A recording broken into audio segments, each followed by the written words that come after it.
Abre sua Bíblia comigo para 2 Samuel 21, versículo 15. Davi lutou com quantos gigantes durante a sua carreira de líder, herói e rei de Israel? Quantos gigantes? Quantos gigantes? Qual que é a resposta? Um gigante? Não.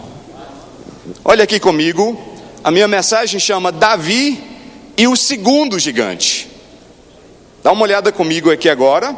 2 Samuel 21, 15 a 17 diz: uma vez mais houve guerra entre os filisteus e Israel.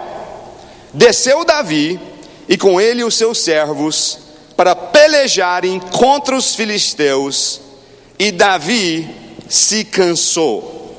E Isbi-Benob, que era dos filhos do gigante, cuja lança de bronze pesava 300 ciclos e que cingia uma espada nova, intentou matar a Davi. Porém Abissai, filho de Zeruia, o socorreu e feriu o filisteu e o matou.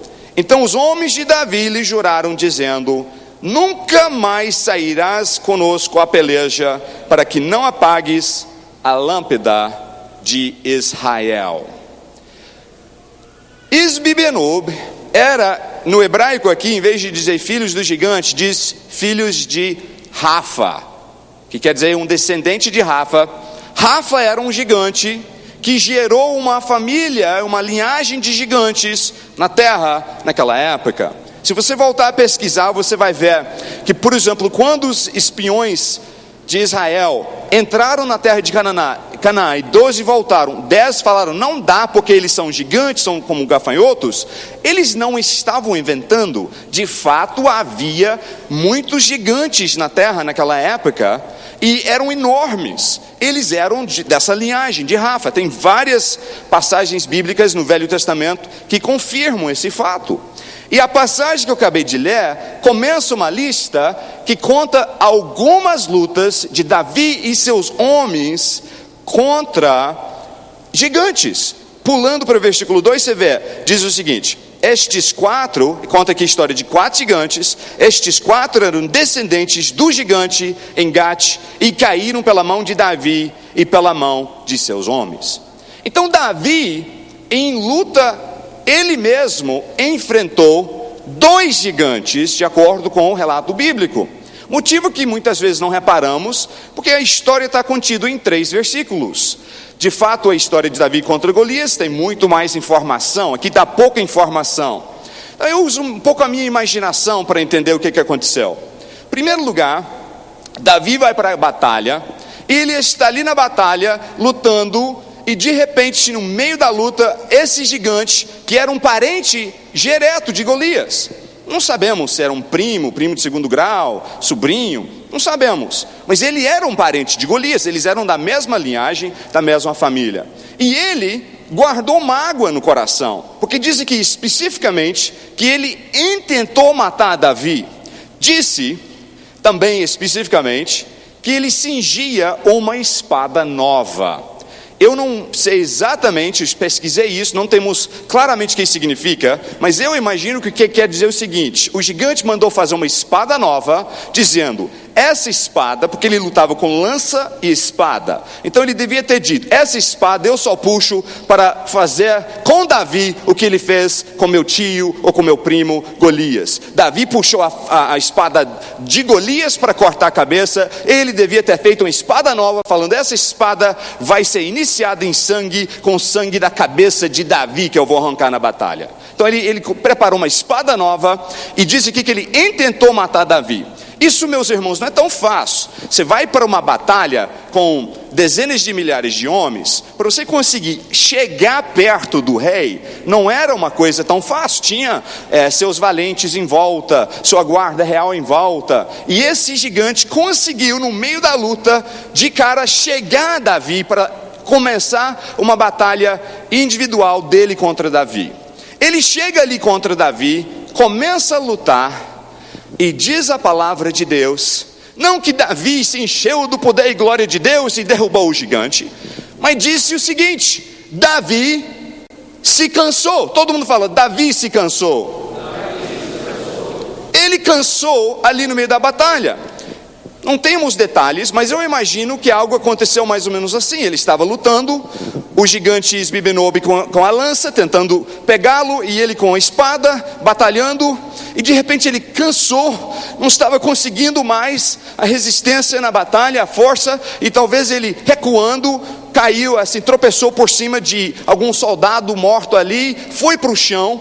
Eu imagino que provavelmente Isbibenob chegou ali, colocou o pé em cima de Davi, começou a puxar a espada nova e disse: agora eu vou te mostrar que são meus deuses, que são realmente fortes. Você teve sorte, você simplesmente conseguiu por acaso vencer meu parente Golias, mas agora eu te mato. E naquele exato instante, pula ali no meio da batalha alguém chamado Abissai. Alguém já ouviu falar ou lembra-se assim de cabeça de quem era Abissai?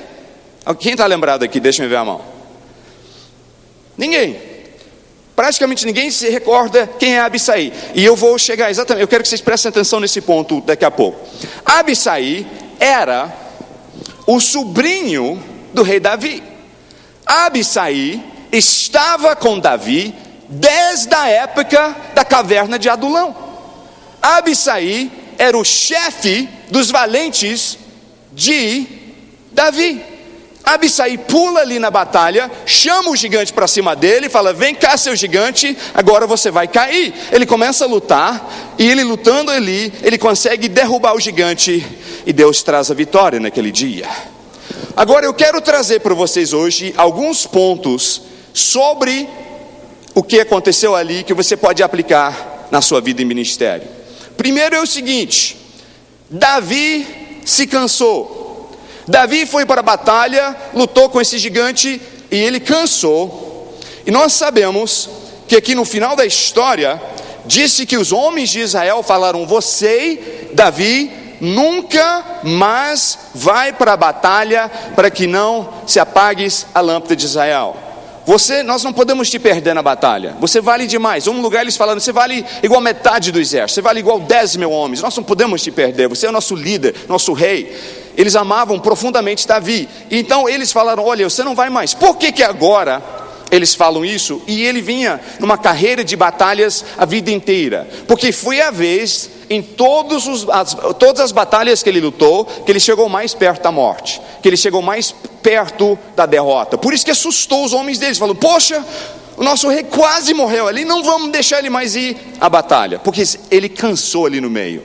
Agora, falando a respeito de você que está no ministério, eu que estou no ministério, um dos maiores erros que nós estamos fazendo hoje em dia é que nós, igual Davi, estamos nos cansando. Nós não estamos sabendo separar as coisas na obra. Nós estamos batalhando 7 dias por semana, dia e noite, virando mês, virando ano, sem férias, sem descanso, sem parar, sem refletir, lutando. E nós nos encontramos na mesma situação do rei Davi, no meio do ministério evangélico na nação nesse exato instante. A seara é grande, muitas almas carentes, muitas necessidades, muitas pessoas precisando ouvir o evangelho. E então você levanta e diz: então eu vou trabalhar o que precisar, eu não paro, e eu vou suprir a necessidade, ao ponto que você, igual Davi, se cansa.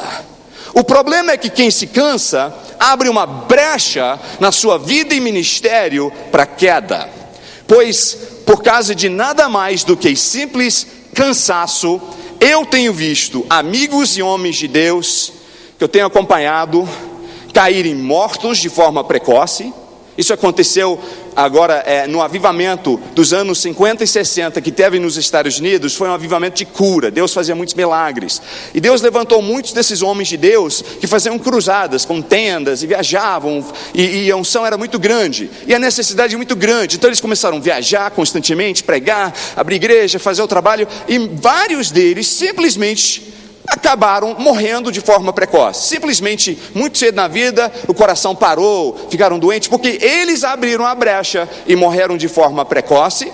Eu tenho visto outros amigos, por não saber entender esse princípio, acabam se cansando e tem estafa. Eu conheço outros que ainda estão aguentando firme, mas com produção baixa, dificuldade às vezes de fazer as coisas com ânimo, com fé, fica desanimado, às vezes até depressão ataca pela dificuldade de ter energia nova, e até alguns que acabam caindo em pecado e arrasando seus ministérios, porque eles não souberam simplesmente descansar. Simplesmente não souberam da importância de não ir para a batalha exausto, não ir para a batalha cansado. Simplesmente distorcemos princípios bíblicos a dizer que temos que trabalhar 24 horas por dia se realmente somos bons homens e mulheres de Deus. Mas de fato, se você entender o princípio bíblico sobre isso, você vai entender que você precisa entender que você não é só espírito. A palavra diz que o espírito quer, mas a carne é fraca. Você é feito de 3 partes: espírito, alma e corpo. E nós só enfatizamos espírito, o espiritual. O que Deus faz na área espiritual? E a parte de alma e corpo acaba ficando de lado. Agora eu quero te mostrar uma pequena passagem bíblica em Mateus 8:18, que vai te mostrar algo que Jesus fazia. Eu vou ler só uma passagem do tipo que eu quero te mostrar, mas eu quero que vocês prestem atenção, porque era um princípio da vida de Jesus. Mateus 8:18 diz o seguinte: vendo Jesus em torno de si uma grande multidão, ordenou que passassem para o outro lado do lago. Quantas vezes você já fez isso? Vendo Jesus que tinha uma grande multidão, ele mandou ir embora para o outro lado do lago, longe da multidão. Você já chegou, viu uma multidão de gente esperando para você ministrar, e você simplesmente falou: dessa vez não, eu preciso ouvir de Deus, eu preciso descansar, e ir embora para outro canto? Jesus fez isso várias vezes, se você prestar atenção nos evangelhos. É uma pequena referência, às vezes você nem presta atenção, mas várias vezes ele fez isso. Uma outra vez, depois que ele fez o milagre de alimentar as pessoas com os pães e peixes, ele depois despede a multidão, manda eles embora, ele vira para os discípulos e fala: agora vocês vão embora, e ele ficou sozinho, só ele e Deus, para um tempo de renovo e descanso. Eu quero te dizer que se no seu ministério você não souber fazer isso, você não fará grandes coisas a longo prazo para Deus. Você vai ser fogo de palha, você vai conseguir fazer algo rápido, instantâneo, de repente unção, glória, Deus está operando, mas você não vai durar, meus amigos. Você não vai aguentar no meio, quando a batalha ficar quente, difícil, quando o inimigo está atacando de todo lado, você vai, como Davi, se cansar. Você vai entregar as pontas, pois nós precisamos entender o princípio do que eu chamo o poder da siesta. Alguém já ouviu falar de siesta? Siesta é aquela sonequinha que você tira depois do almoço. Eu quero te dizer que isso é um princípio que vem desde a criação.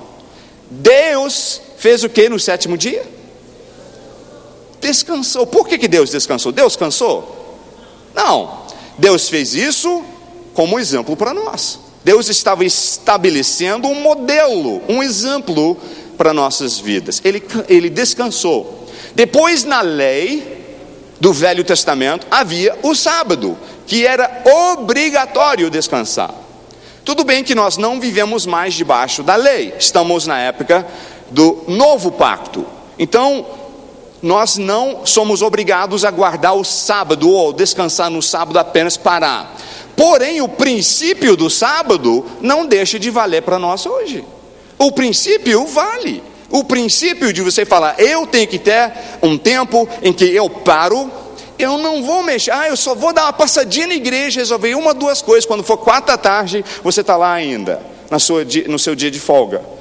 Eu vou tirar férias, mas surgiu uma pregação, surgiu um problema, surgiu isso, eu não vou parar. E, meus irmãos, eu não vou entrar muito longo nesse ponto, mas eu quero que você abra seu coração para Deus te falar, porque pastores estão caindo em volta de nós, aos centenas na nação, por não saberem descansar. Estão como Davi no meio da batalha e cansando e chegando à beira da derrota, simplesmente porque não sabem descansar. E eu vou mais longe. Eu sou filho de pastor e neto de pastor, e minha bisavó ainda foi obreira e apoiava o pastor. Quando abria igrejas novas, ela estava lá ajudando em tudo, cuidava das senhoras na igreja, fazia mil coisas.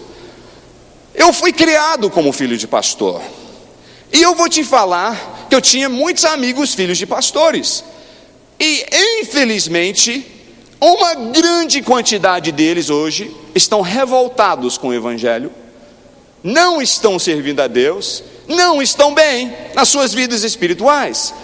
É uma tristeza ter que dizer isso. Por que que isso acontece? Porque o pastor sempre dá mais atenção às ovelhas, à igreja, ao ministério, e ele esquece que ele tem ovelhas queridas e preciosas que Deus deu na mão dele. Eu dou graças a Deus que meu pai entendia esse princípio. Ele vivia com um lema quando era criança, que ele dizia o seguinte: eu não quero ser culpado de ganhar o mundo para Jesus e perder minha família para o inferno. Ele dizia isso tantas vezes que eu, como criança, já gravei. Se alguém perguntasse a visão do seu pai sobre sua família, eu falava: ele não quer ganhar o mundo para Jesus e perder seus filhos para o inferno. E ele não somente falava isso, mas praticava. Sabe o que foi uma das coisas que mostrou o amor dele e a importância dele comigo e abriu meu coração para as coisas espirituais mais do que cultos ou conferências ou congressos em nossa igreja como criança? Eu era de uma igreja pentecostal, a gente fazia congressos de 30, 60 dias direto, toda noite, durante semanas. Nada daquilo foi o que principalmente abriu meu coração para as coisas de Deus. Querem saber o que foi? Sim ou não? Sim. O que foi que meu pai juntou alguns homens da igreja com seus filhos e falou: vamos passar uma semana nas montanhas acampado. E levou a gente para as montanhas, onde não tinha trabalho, não tinha telefone, não tinha nada de perturbação. E ele levou a gente, nós pescamos truta, e nós nadávamos em lagos, nas montanhas, e nós mesmo cozinhávamos nossa comida sobre uma fogueira, e nós ficamos ali num elo, pai e filho, amigos ali descansando, e eu ali disse: olha, meu pai prega o evangelho, mas ele me ama profundamente, ele se importa com minha vida, e por causa disso eu disse: se meu pai me ama assim, então eu vou amar o Senhor que ele também ama. Estão entendendo o elo, meus irmãos? Nós temos que aprender esse princípio, o poder da siesta, de investir, de descansar, de cuidar de você mesmo e da sua família. Vamos em frente. Próximo ponto: Deus é um Deus inovador. Os princípios de Deus são absolutos e imutáveis. Os métodos não são. Todo mundo fala isso. Os princípios de Deus são absolutos e imutáveis. Os métodos não. Nós confundimos muito essa questão. Deus começa a agir em nosso meio de uma certa forma. Nós vejamos que aquilo dá resultado. Um tipo de culto, um tipo de música, um tipo de estratégia de igreja, e nós vejamos, isso funciona, então vamos fazer isso.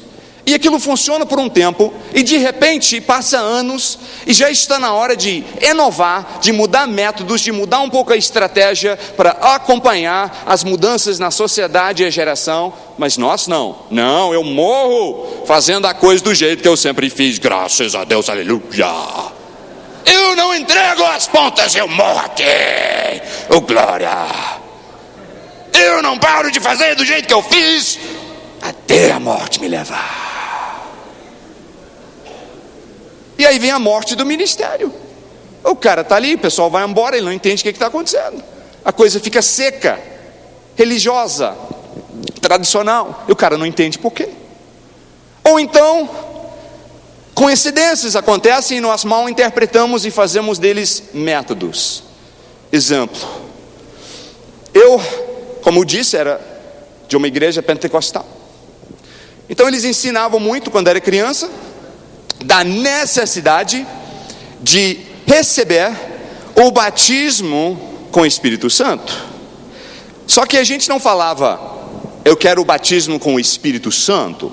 A gente falava, fazendo a voz tremer, e ainda incluía duas palavras no final. A gente falava assim, eu quero receber o batismo com o Espírito Santo, aleluia, e fogo. Tinha que falar, e fogo. Todo mundo fala, e fogo. E era o nosso método. A gente achava que se falasse assim, você ia receber um batismo com muito fogo, muito poder. E eu me lembro já junior, menino, ia para acampamento de meninos, e no final eles sempre faziam um apelo, e eu fui na frente um dia, cheguei lá, era muita gritaria, gente, muito barulho, de forma que a pessoa que vinha orar comigo, ele tinha que chegar bem no meu ouvido e gritar para eu conseguir ouvir. Aí eu estou lá, de joelhos, e, oh Deus, me batize com o seu Espírito Santo e fogo. E chegava a pessoa no meu ouvido e falava, o que você quer receber de Deus, irmão? E eu falava, eu quero receber o batismo com o Espírito Santo e fogo. Aí eu me lembro de um, ele me pegou, falou, é mesmo? Então tá. Ele falou, vamos fazer o seguinte, você vai levantar suas mãos. Aí eu levantei minhas mãos. Eu tinha o quê? Uns 9 anos de idade, se não me engano. 8, 9. Ele pegou a mãozona dele, um cara adulto, grande, forte. Pegou a mãozona dele assim e começou a me bater nas costas e gritar, libera! Pum! E eu tô ali, veio o primeiro tapa nas costas assim, libera! Eu comecei a dizer, Deus, deixa eu liberar logo. Aí ele me bateu de novo, libera! Eu libera! Eu, oh glória, oh Deus, manda logo, Senhor, não estou aguentando mais. Me ensina a liberar logo.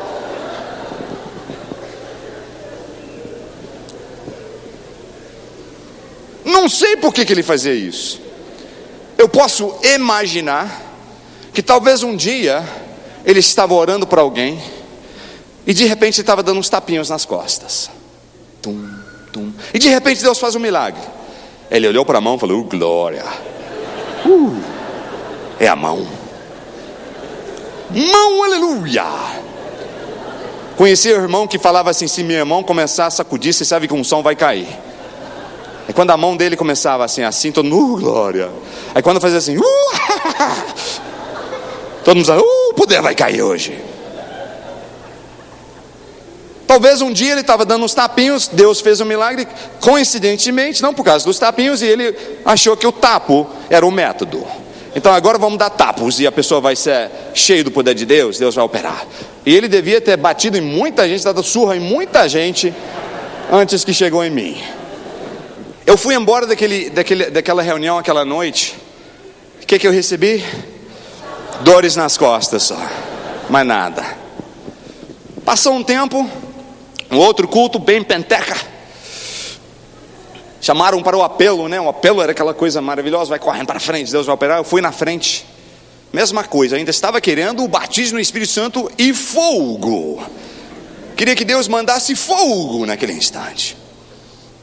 E eu continuei a pedir ali, estou na frente, alguém chegou no meu ouvido, parecido com a outra vez, teve que gritar, o que você está pedindo de Deus, qual é o seu pedido de oração? Eu quero receber o batismo no Espírito Santo e fogo. Tudo bem, irmão, rapaz, faz o seguinte, levante as suas mãos aqui. Levantei. Ele falou, agora libera, seja reverente.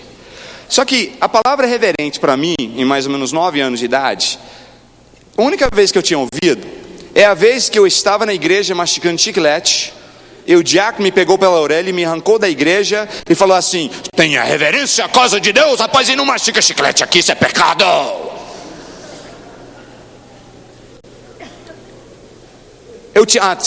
Eu tinha também ouvido a palavra reverência ou reverente uma vez. Como eu falei que eu sou filho de pastor, eu estava na igreja, assim, passando um tempo, como a gente ficava muitas horas na igreja, todo mundo em outras partes da igreja, e um amigo meu no auditório principal, e tinha poltronas estofadas. E eu tinha descoberto que se você pulasse que ele tinha uma molinha ali que te ajudava a pular para o próximo. Aí ali, tipo um trampolinzinho, aí você batia no próximo e dava para começar na frente da igreja e ir pulando até lá atrás.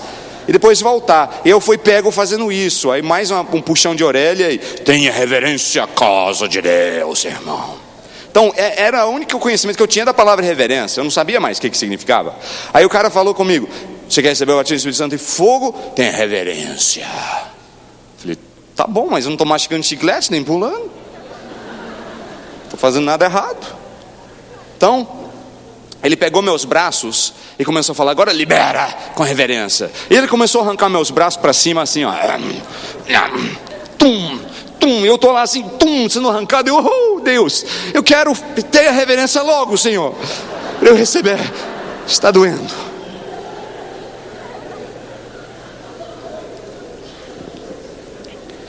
Aí eu fui embora daquela reunião. Sabe o que eu tinha recebido? Dor nos ombros, só. Fui numa outra reunião parecida e chegaram comigo, mesma coisa, dizendo, só que agora eu estava ficando mais preocupado, viu? Estava ficando meio cismado.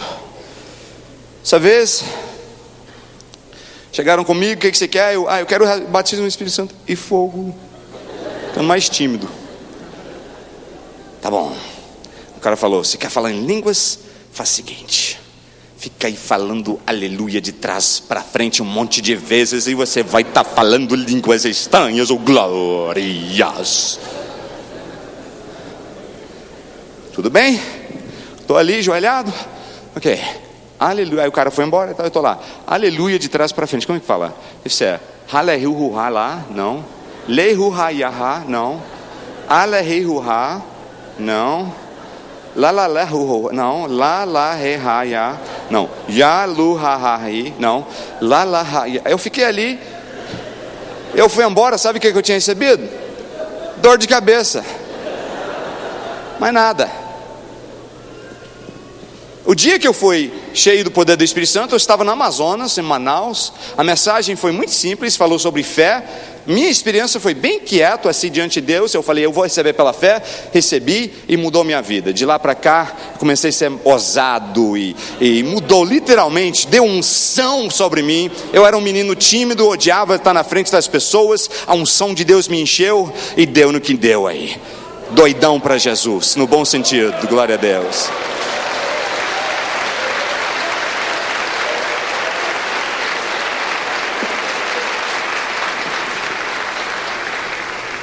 Deus quer inovar. Eu quero te mostrar isso com a passagem. Davi está ali lutando.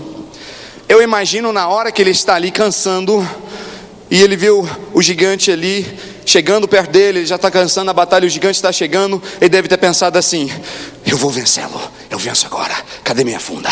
Cadê? Aí ele viu, estava no Museu de Israel, empoeirada. Ele não tinha funda. Deus não queria usar ele usando a funda para jogar pedra e acertar os gigantes dessa vez. Deus tinha um outro plano que ele iria fazer funcionar. Próximo ponto: líderes heróicos produzem discípulos heróicos. Você fala sobre Davi, a gente sabe que ele era um herói. O que significa herói? Será que nós devemos querer ser heróis? Porque a gente pensa nesse termo, nesse conceito de ser herói, a gente fala: não, espera aí e tal, sou humilde e tudo. Mas de fato, um herói na definição do dicionário OASE, que eu puxei, eu achei super interessante algumas definições. O herói, ele tem coragem ou tenacidade, ele é insistente. O herói, ele é alguém que revela grandeza de alma, magnânimo, generoso, ele é altruísta. Por último, ele arrisca a vida pelos outros. São algumas das definições de herói. E eu te digo que Deus está chamando a sua igreja para ter líderes heróicos. Você está sendo chamado para ser um herói. Não um vanglorioso, o cara que só quer aparecer, quer ter atenção. Isso não é herói, não. Herói, ele é altruísta. Herói, ele arrisca a vida pelos outros. Ele é generoso, ele é dado. Ele é alguém com grandeza de alma. Ele é uma pessoa com a alma aberta, uma pessoa bacana de se relacionar, uma pessoa que se admira. O tipo da pessoa como Davi, que os homens dele falam: deixa morrer metade do exército, mas salva a tua vida, que nós te amamos tanto. Por quê? Porque ele amava eles primeiro. Ele arriscava a vida por eles. Ele era um herói. E a igreja hoje está precisando de líderes heróis.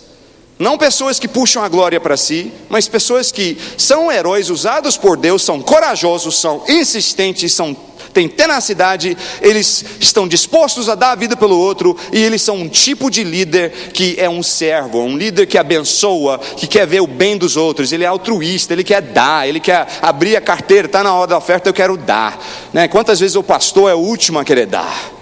A gente pode receber, mas na hora de dar, a gente, igual aquele irmão que foi botar, ele orou, falou: está na hora da oferta, estão pedindo, vou botar minha mão no bolso direito aí, o que sair eu dou na oferta. Porque ele geralmente guardava as notas maiores no bolso esquerdo. Só que dessa vez ele tinha esquecido que ele trocou. Quando ele puxou ali, saiu uma nota de 50. Ele falou: te repreendo, Satanás. Isso não é de Deus. O líder herói, ele é generoso, ele é mão aberta, ele é dado, ele abençoa. E o líder heróico é o ponto que eu quero que vocês prestem muita atenção. O líder herói produz e levanta discípulos heróis. Se você está sempre reclamando dos seus discípulos, talvez é a forma que você está se comportando que está criando discípulos problemáticos. Eu não estou falando que não tem extremos. Você pode ser um ótimo líder e ter pessoas simplesmente problemáticas, que talvez vieram de outra igreja, então por isso que a culpa não é sua. Mas de fato, o líder heróico, de modo geral, com exceções, Jesus tinha exceções. Jesus tinha discípulo que o traiu. Então até Jesus, que era perfeito, tinha alguns que não davam certo. Mas de modo geral, o líder heróico levanta discípulos heróicos. O líder dado, ele levanta discípulos dados que vão investir a te ajudar. Eles vão ser bênção na tua vida, porque você ceifa aquilo que você semeia. Esse é um princípio bíblico. E Davi era um desses tipos de líderes. Ele era uma pessoa dada, generosa, sempre querendo o bem dos seus homens, e seus homens então estavam dispostos a morrer por ele. Quero que vocês prestem atenção. Davi, ele começou sua carreira lutando com o gigante, derrotando o gigante. Nós temos relatos aqui que falam sobre total de 37 valentes de Davi, que era uma equipe, gente, que era muito fácil você entrar. Você, para ser no clube dos valentes de Davi, você tinha que ter feito algo comum: sozinho matar 300 homens numa batalha, você contra 300, matar eles todos, você derrubar 2 gigantes, né, coisa à toa, coisas assim, para você entrar nos valentes de Davi. Não era difícil não, era só essas coisas assim. Davi gerou, além dele, 37 valentes que fizeram proezas iguais ou maiores do que as que ele mesmo fez. O líder heróico vai levantar heróis debaixo dele. O líder corajoso vai levantar pessoas corajosas. E está na hora de sermos corajosos. Coragem, muitos falam: mas eu queria ser corajoso, pastor, mas eu não sou, porque eu tenho medo. Aí que você está grandemente enganado. É uma falácia esse pensamento, que porque você tem medo você não pode ser corajoso. O fato é que coragem não é a ausência de medo. Coragem é agir mesmo com dúvida, mesmo com medo. Mesmo assim você fala: estou com medo, isso me assusta, eu vou em frente do mesmo jeito. Eu vou enfrentar o diabo. Está difícil, os desafios são enormes, a dificuldade é enorme. Eu não paro, manda ver, estou pronto a receber as dificuldades, pois meu Deus é comigo e a vitória será minha, em nome de Jesus Cristo. Tenha coragem.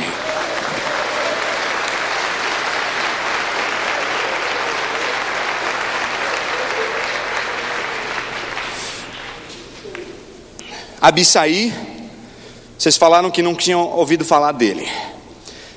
Ele era, vou te dar só alguns dados, ele é citado diversas vezes no Velho Testamento. Ele era o filho da irmã mais velha de Davi, Zeruia. ele era o irmão de Joabe, ele era o segundo em comando do exército de Israel, ele era um general, segundo em comando, o único que comandava os exércitos acima dele era Joabe, ele era o segundo. Muitas vezes quando teve vezes que eles foram contra exércitos de 2 países, dividiam o exército, falavam: Joabe pega essa parte e vai para lá, e Abissai pega essa parte como general e vai para lá e ataca, e se der errado para você eu te socorro, e vice-versa. Ele era um general, ele era o chefe dos valentes de Davi. Pense bem, para ser chefe desses caras você tinha que ser uma fera, você tinha que cuspir moribundo de manhã. Tinha que ser lanche do dia, era abelhas selvagens. Disse que Abissai, em uma só vez, sozinho, matou 300 inimigos. Disse que ele foi com Davi, aquela vez que Davi estava cercado, antes de ser rei Saul estava ali com os melhores homens de Israel, muita vantagem numérica para Saul contra Davi e seus homens, e estavam encampados em volta, e eles estavam dormindo. Davi virou e falou assim: eu quero ir lá no meio do acampamento, cercado por milhares dos homens que estão tentando matar a gente, eu quero ir ali no meio, quem vai comigo? Davi falou. Quem disse? Vou. Abissai falou: vou, vamos lá, vamos nessa. A briga tá boa, eu quero estar no meio. Ele era desse tipo.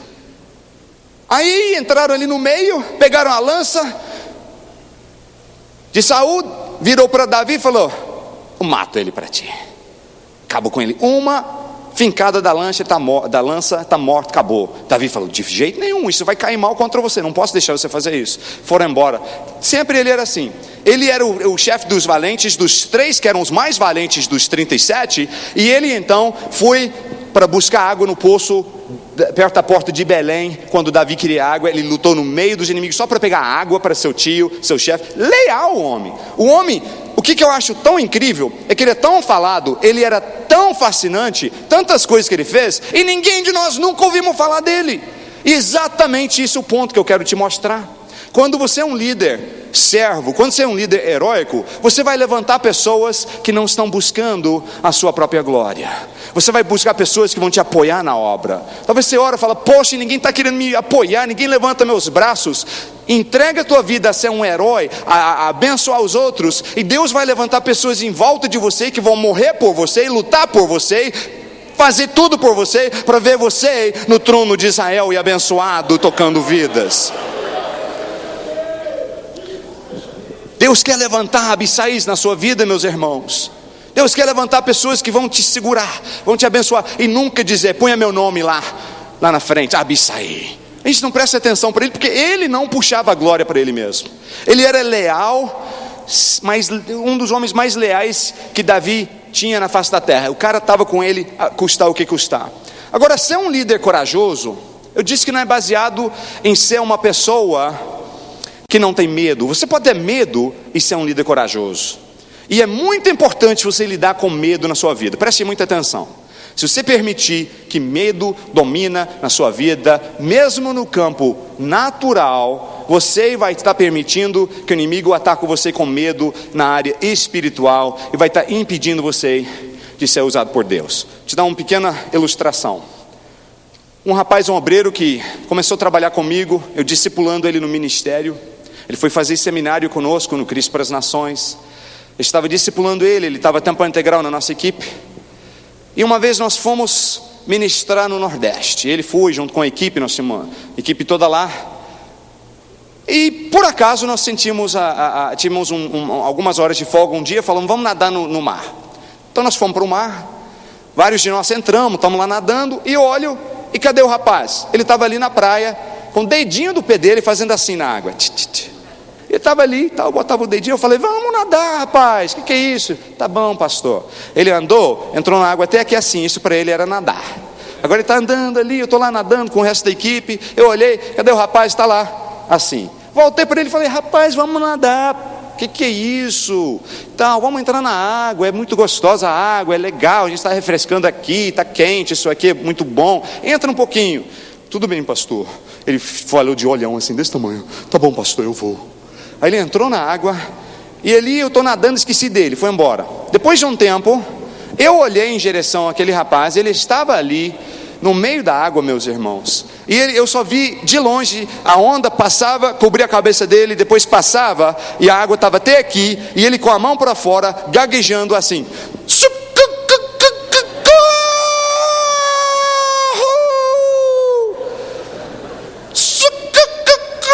Aí a onda passava, ele aí passava, ele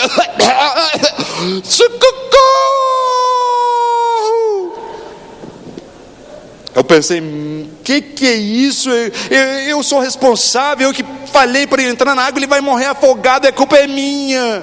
Eu tenho que salvar a vida dele. Eu comecei a nadar com tudo. Tum, tum, tum, tum. Eu tenho que chegar nele antes dele afogar. Tem que chegar, ele está lá.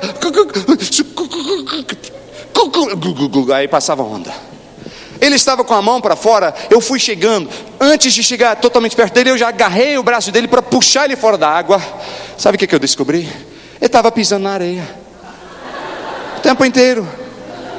Ele estava em pânico tão grande que estava parado ali, com os pés na areia, água até aqui. Quando vinha a onda, passava a cabeça dele, ele bebendo água, ele ia morrer afogado pisando na areia ali, por causa de medo da água.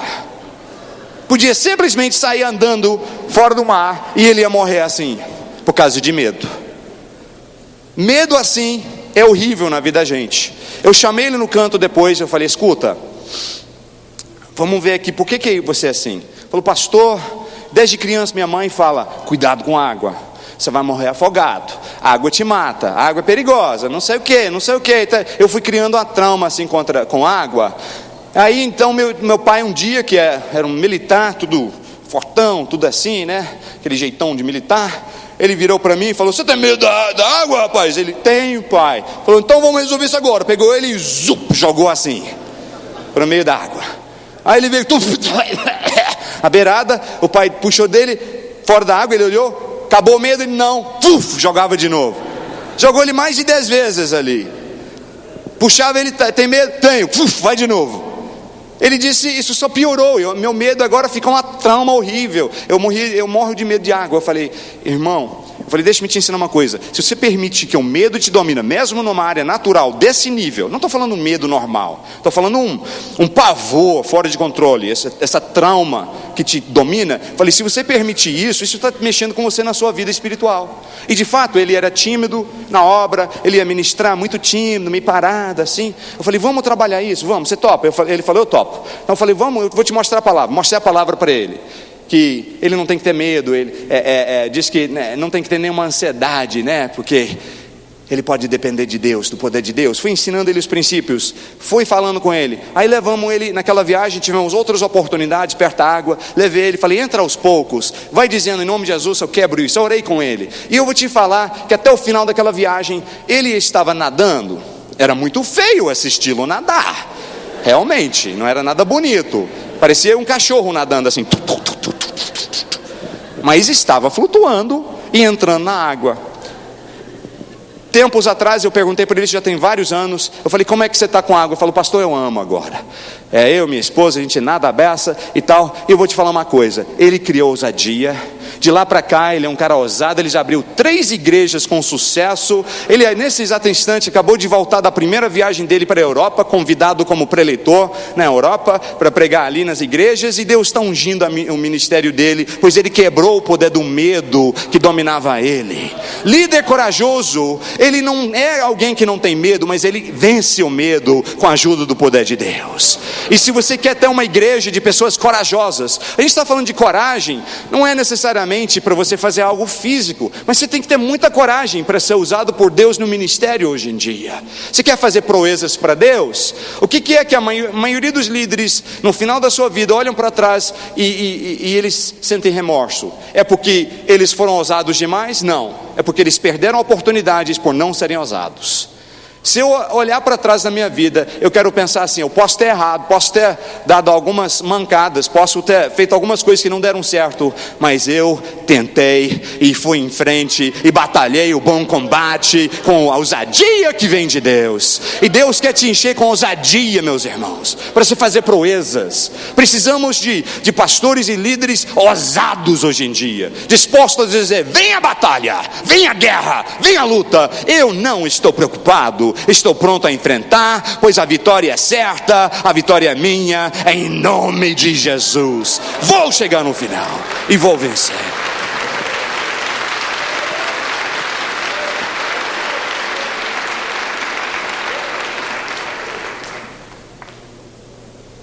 Uma coisa, Deus quer glória. Deus quer glória. Uma das coisas que fez Deus usar Abisai é que ele não buscava glória. Davi estava ali naquela luta, acostumado em sempre vencer. Preste bem atenção. Ele estava acostumado em lutar com a mão na espada e sempre vencer. Ele jamais tinha sido derrotado numa batalha. Isso a gente pode ver também pelo medo que esse incidente causou nos seus homens. Porém, nesse momento, ele batalhou, ele lutou ali, e de fato, ele perdeu momentaneamente. O ego dele provavelmente foi bem trabalhado naquele instante, porque ele estava acostumado em Deus operar através dele, e de repente Deus operou através de um discípulo dele. De repente Deus trouxe a vitória através não dele, mas de um discípulo. E isso é um problema para a gente ter discípulos que vão fazer proezas e abençoar nosso ministério. É que nós temos que sermos seguros de si o suficiente para dar espaço para Deus levantar discípulos ungidos e poderosos em Deus. Eu fico muito feliz quando vejo meus discípulos no ministério fazendo proezas. Eu tenho discípulos que estão com bons ministérios, fazendo grandes coisas para Deus, e cada vez que eu vejo isso, eu digo graças a Deus. Mas eu me lembro uma das primeiras vezes que Deus começou a trabalhar isso em mim.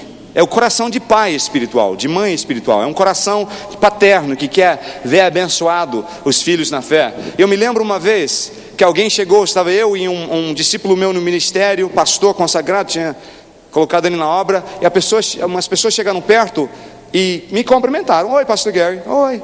Ô pastor. Aí eles viraram para esse meu discípulo e começaram: mas foi uma bênção seu ministério, quando você pregou para a gente, foi maravilhoso. E eu estou lá, para ser bem sincero, estou pensando, eu acabei de pregar lá também. Não vai falar de que gostou também não? Eles estão lá, mas foi ótimo, mas influenciou a gente. Eu estou lá, tá bom, estou esperando. Eles terminaram, mas Deus te abençoe, pastor. E aí viraram para mim e falaram: foi bom te ver, pastor Gary, tchau. Eu disse: mas nada, poxa, volta aqui e fala. Volta aqui, fala, eu te abençoei também, né? Mas é engraçado, porque quando isso aconteceu, o Espírito Santo me lembrou. Falou assim: você não está querendo um coração de pai? Você não tem felicidade em ver ele bem? Eu falei: é verdade. Eu estou tão feliz que ele, um discípulo meu, abençoou esse povo, que está sendo usado por Deus. E você, às vezes reclama que ninguém está aí para te ajudar, está difícil fazer sozinho, porque você não dá espaço para Deus usar as pessoas em volta de você. Você quer a glória, você quer o crédito, de repente Deus quer usar uma Abisai ali para vencer a batalha, e você está ali, mas eu, olha para mim, eu. E Deus está falando: eu não te dou minha glória, meu filho, a minha glória é minha, e não toca nela, pois a honra e a glória pertence a Deus.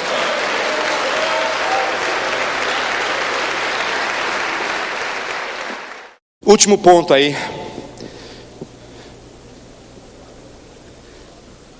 No meio da batalha, Deus está querendo te ensinar a não se intimidar. Eu não tenho que Davi foi derrotado ali. Eu tenho lido os Salmos, e o Davi era muito transparente. Mas uma coisa que eu vejo, mesmo quando ele estava à beira da morte, com dificuldade, ele falava: eu quase morri, foi difícil, não estava aguentando mais, mas ele sempre falava: mas meu Deus me socorreu, meu Deus é fiel, meu Deus é fiel, meu Deus é fiel, ele sempre declarava. Então eu não consigo imaginar, comparando os Salmos com esse incidente, esse momento, eu não consigo imaginar Davi desesperado não. Ele cansou, ele recuou, ele caiu, ele quase foi morto, mas eu tenho toda a certeza que ali, no momento de aparente derrota, ele estava clamando o nome do Deus de Israel, dizendo: eu ainda confio. O gigante ali: eu te mato, vou te mostrar qual Deus é forte. Ele: Deus Deus me socorra agora, Deus traga a tua vitória. E ele, derrotado, sem força física, além da sua habilidade de resistir, Deus mandou o sobrinho dele e veio para a vitória. Disse: vem, seu gigante, caia em nome do Deus de Israel agora, pois a vitória é certa, é sua, em nome de Jesus. Não se intimida no meio da batalha. Quando tudo vai de mal para pior, quando parece que não vai dar certo, levanta a tua cabeça e fala: a vitória é minha, a vitória é certa, eu vou conseguir em nome de Jesus. O milagre virá, eu não curvo minha cabeça em nome de Jesus. Não se intimida, não fica amedrontado, seja ousado. Gente, a gente faz as coisas com ousadia pela fé. Eu não venho de um pai rico, eu venho de um pai rico em coisas espirituais.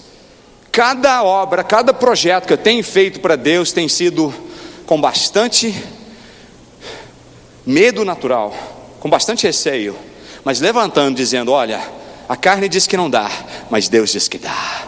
A carne diz que eu serei derrotado, mas a palavra de Deus diz que eu vou vencer em nome de Jesus. E se Deus está me falando, nós vamos. Eu tive um peso no coração. Deus falou comigo no final do ano passado para ir para a televisão em rede nacional. Meus irmãos, tem muito poucas pessoas usando televisão em rede nacional para pregar o evangelho. Muito poucas. É caro, com certeza, é difícil, muita luta. Mas eu falei: Deus, nós precisamos. E Deus falou: vá, pode ir, estou contigo.